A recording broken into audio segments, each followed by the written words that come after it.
whakanuiti a ngā matariki e te huhua o ngā iwi puta no i te ao. I Aotearoa, ko matariki hei tohu i te tau hou. Ka mātai i te rewanga i te atapō, ka tīmata ngā tikanga o matariki.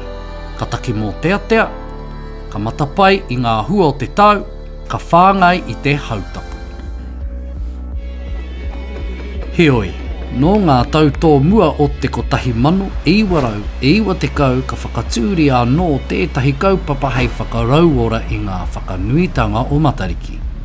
He mea ārahi e te papatonga rewa i te tīmatanga kia whaikai tautoko anō wai a matariki. Ka rangi whāwha haere te tipu o te kaupapa nei te motu whānui. I tēnei wā kei te whakanuia a matariki e te marea putano i Aotearoa.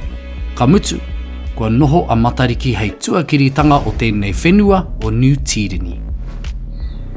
Heoi anō, e hara i te mea he whetū a matariki e tohu noiho ana i te huringa o te tau me te ihu o he netakurua.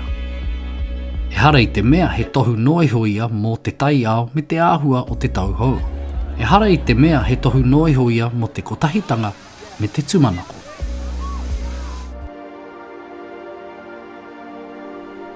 Engari ke ia, kei tua a matariki i tōna hononga ki a rātau, ki te hunga mate, wai hoki ki a tātou, ki te hunga ora.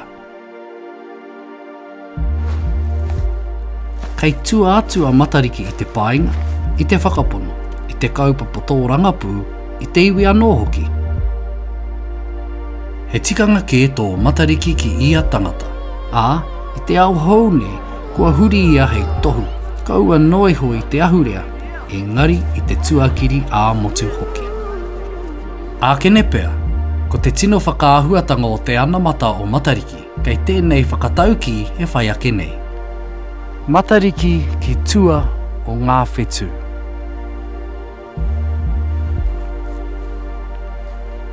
Koinei a matariki e ai ki te Māori. Engari, ka pēhea ki ngā iwi take puta no i te ao. Ka pēhea ki a koe, ngā kōrero mō matariki, te whetū tapu o te tau.